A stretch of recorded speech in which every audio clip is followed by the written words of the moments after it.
Hello guys, good morning po. Ito po, tayo po ay magre-repair muna uli ng pantalan. Puro repair po tayo ngayon. Although isinisingit ko lang po yung ginagawa kong gown. So pag may dumarating pong repair or mga pasingit-singit na tahiin, isinisingit ko na po. Kasi sayang din yung kikitain ko, diba? So ito po yung pagputol natin ng pantalon. Tinanggalan ko po yan ng 4-inch na haba.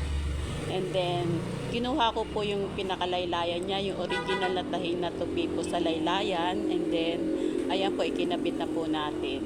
Opo, ganyan po. Kapag nagtatanggal po kayo nung pinakasinulid dun sa wag nyo po tatanggalin yung sinulid kasi baka wala kayong kapares ng sinulid ng ginagawan. Kapares ng sinulid nung kanyang laylayan. So, dadapaan lang po natin yon. Hindi naman po yun natatanggal. Ayan po. Dadapaan lang po natin yung inapakan ng sinulid niya.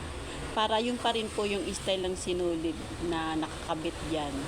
Kasi baka mamaya wala kayong sinulid na style. Ayan po yung nipper po isiningit po natin doon sa kasi halos ayaw niyang tumakbo eh. And then, ayan po. Ayan po, yung mga aapakan po ng boot, yun po yung original na sinulid niya para maibalik natin sa original na tupi. So, nakakatuwa lang nung last na download ko nito. Medyo nabas ako kasi ras nga po yun. Parang ginupit ko lang siya at saka itinupi ko na lang at hindi ko na tinastas. So, napas ako doon kasi hindi daw malinis ang aking tahi. So, ito po yung talagang tamang tahi. Kaya nga lang po, noong mga time na yon talaga pong nagmamadali lang yung may-ari ng pantalon. Gusto lang niya na maputulan at sobrang haba. Pero gusto niya, yun pa rin yung nakakabit na original. Pero yun po, pagkatapos nun, ibinalik ko uli sa akin at binago ko uli. Kaya nabas po ako dun eh. Pero okay lang po talaga pong ganon. So ayan po yung talagang tamang original.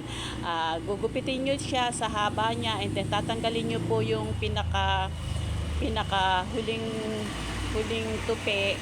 And then bali magtitira lang po kayo ng mga half inch. And then ayan po, ikakapit po natin yan. Tatastasin yung sinulid pero huwag niyong tatastasin yung pinaka-front, yung nasinulid. Kasi doon po natin iaapak yung ating foot. Para yung pinaka-original po na sinulid, ando doon pa rin siya. Mamaya po pag masdan nyo, ando doon pa rin. Kasi pag wala po sinulid na kagaya nung sa laylayan, yun po yung natin. Ayan na po. Yan yun po yung sinasabi ko. Ayan po, yung pinaka-original niya. Ayan. Thank you for watching. Follow and share. Thank you po.